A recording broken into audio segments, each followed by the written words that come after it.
மக்களே, சொன்ன மாதிரியே செகண்ட் ரெசிபி, அதுவும் ஒரு சூப்பர் டேஸ்டியான ரெசிபி, மீன் மேக்கர் கீமா ரெடி பண்ண போகிறேன். எப்படி பண்ண போகிறேன்னு சொல்லிட்டு உங்களுக்கு காட்டுறேன். ஃபர்ஸ்ட் அதுக்கு முன்னாடி நம்மளுக்கு உங்களுக்கு எத்தனை முட்டை வேணுமோ அத்தனை முட்டை எடுத்துக்கோங்க. நான் எனக்கு மட்டும் செய்கிறனால 2 முட்டை எடுத்திருக்கேன். அண்ட் ஒரு முழு தக்காளி, வெங்காயம், கேப்சிகம். மீன் மேக்கர் சுடுதண்ணியில் ஒரு 2 மினிட்ஸ் போட்டு அதை புழிஞ்சு எடுத்து வச்சுக்கணும். ஓகேவா? இதை கொரகொரப்பாக அரைக்கணும். மிக்சியில் கொடுத்தீங்கன்னா ஒரே ஒரு திருவி டக்குன்னு ஆஃப் பண்ணிடுங்க. ஏன்னா ரொம்ப பேஸ்ட் ஆச்சுன்னா இந்த கிரேவி நல்லா இருக்காது. ஓகேவா? இது ரைஸோட வச்சு சாப்பிட்லாம், இல்லை கோதுமை ரைஸோட வச்சு சாப்பிட்லாம், எது கூட வேணாலும் சாப்பிட்லாம். பட் எனக்கு ஒயிட் ரைஸ் ஒரு பவுல் எடுத்துகிட்டு அதோடு இதெல்லாம் போட்டு சாப்பிட்டா டேஸ்டியாக இருக்கும். ஓகேவா? அதனால் நான் ரெகுலராக அப்படி தான் ஃபாலோ பண்ணுவேன். இப்போ இதை மிக்சியில் போட்டுடலாம். ஓகேவா?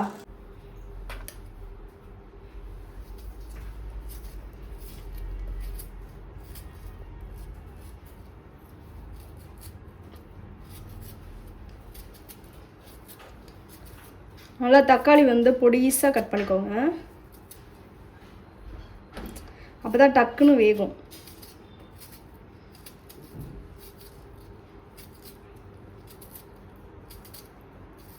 ஓகே, இப்போ தக்காளி கட் பண்ணியாச்சு. இது ஓரமாக வச்சுக்கலாம்.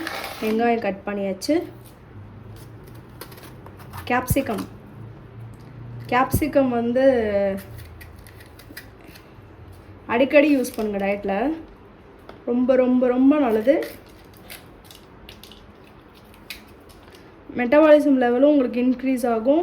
பொடிசாக கட் பண்ணிக்கோங்க.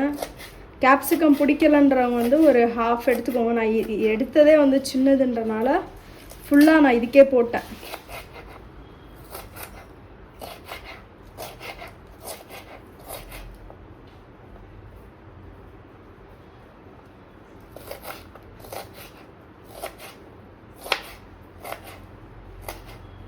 ஓகே, இப்போ ஃபாஸ்ட்டாக பண்ண ஆரம்பிச்சிடலாம். அதுக்கு முன்னாடி மிக்சியில் கொரப்பாக அரைச்சிடுவேன். அரைச்சி எடுத்துகிட்டு வரேன்.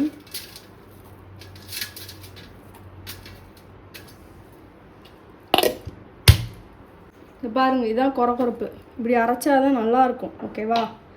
இதை இந்த பிளேட்டுக்கு ட்ரான்ஸ்ஃபர் பண்ணுவேன். சப்போஸ் நீங்கள் செய்கிற குவான்டிட்டியில் அதிகமாக வந்துருச்சுன்னா வீட்டில் யாருக்காவது கொடுத்துருங்க. மொத்தமாக வச்சு சாப்பிட்டிங்கன்னா வெயிட் கெயின் ஆகிடும். அதனால் ஒரு அளவுக்கு தான் எல்லாமே. டயட் ஃபுட்டுனாலுமே ஒரு அளவாக தான் சாப்பிடணும். இந்த குவான்டிட்டியில் தான் சாப்பிடணுன்னு இருக்குது. ஓகேவா? இப்போ எப்படி ப்ரிப்பேர் பண்ணுறேன்னு பார்க்கலாம் வாங்க. நான் என்னென்ன சேர்த்துருக்கேன்னா, கொஞ்சமாக ஆயில் சேர்த்துருக்கேன், அப்புறம் ஜீரகம், கடுகு சேர்த்து, வெங்காயம், தக்காளி, கேப்சிகம். வீடியோ கேப்சர் ஆகாமல் இருந்திருக்கு. அது தெரியாமல் அடுத்த வீடியோ எடுத்துகிட்ருக்கேன். சாரி, மன்னிச்சிடுங்க. ஓகேவா? இப்போ நான் சேர்த்ததெல்லாம் சேர்த்துட்டு அப்படியே சிம்மில் வச்சுக்கோங்க. இதில் சேர்க்க வேண்டிய மசாலாஸ்லாம் சேர்த்துடலாம். ஃபஸ்ட்டு கொஞ்சமாக மஞ்சத்தூள், மிளகாத்தூள், கரம் மசாலா கொஞ்சம். இது நல்லா சாட்டை பண்ணிக்கலாம்.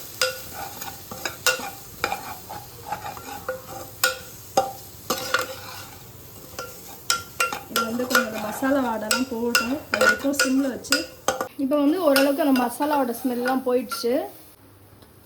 சோயா சங்க்ஸ், மீன் மேக்கர் எதுனாலும் சொல்லலாம். இதை அப்படியே சேர்க்க வேண்டியதான். சேர்த்துட்டு இது கொஞ்சம் நேரம் ஒரு 2 மினிட்ஸ் குக் ஆகணும். ஆயில் சேர்க்காதனால ரொம்ப ட்ரையாக இருக்கிற மாதிரி இருக்கும். அதனால் இந்த நேரத்தில் என்ன பண்ணுறீங்கன்னா, கொஞ்சமாக தண்ணி, ஒரு 1/2 டம்ளர் தண்ணி ஊற்றி இதை வேக வச்சிடலாம். கொஞ்சமாக பெப்பர் தூள்,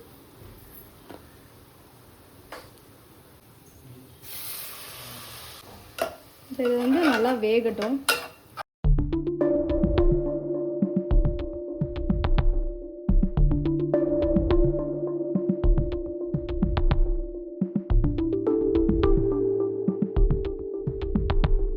மசாலா ரொம்ப ஹெவியாக எடுத்துக்கூடாது.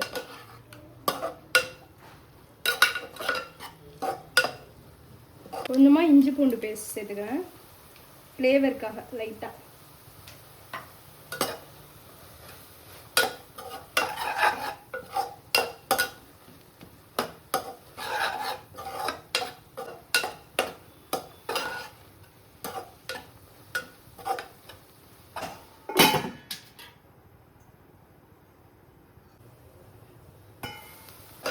இப்போ இந்த நேரத்தில் வந்து சிம்மில் வச்சுட்டு முட்டை ஒரு 2 முட்டை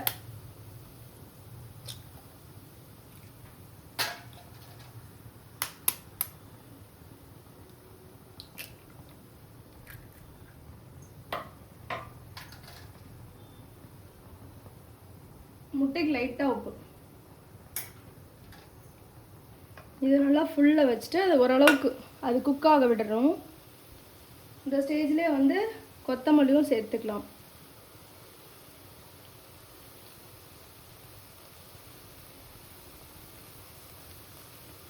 ஓரளவுக்கு முட்டை வந்து குக் ஆனதுக்கப்புறம் எல்லாத்தையும் சேர்த்து மொத்தமாக பிரட்டிட்டிங்கன்னா அந்தளவுக்கு நல்லா இருக்காது. அதனால முட்டையை அப்படியே ஸ்க்ராம்பிள்டு மாதிரி இது கூடயே வச்சு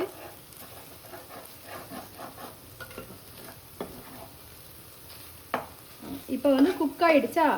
ஸோ இப்போ வந்து நீங்கள் ப்ரிப்பேர் பண்ணலாம். நல்லா மிக்ஸ் பண்ணிடலாம். ட்ரஸ்ட் மீ, இந்த ஃபுட் வந்து செம்ம டேஸ்ட்டாக இருக்கும்.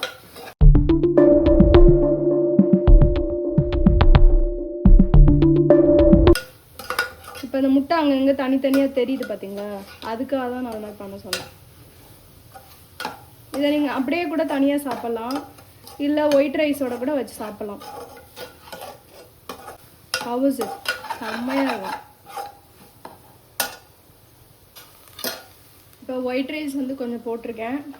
இதோட இதையும் வச்சு அப்படியே ஒரு பெரட்டி சாப்பிட வேண்டியதான். சூப்பராக இருக்கும். கண்டிப்பாக ட்ரை பண்ணலாம். இது நீங்கள் நிறையா கூட வச்சுக்கலாம். சூப்பராக இருக்கா பார்க்க? பார்க்கலாமா?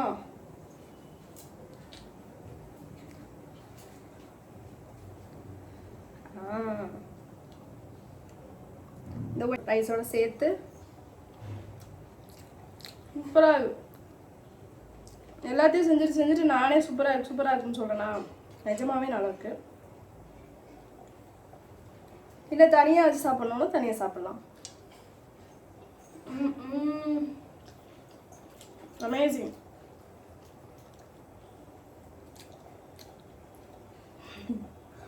என் பையன் அங்கே நின்றுட்டு ஓட்டிகிட்டு இருந்தான். அது மாதிரி வீட்டில் ட்ரை பண்ணுங்க.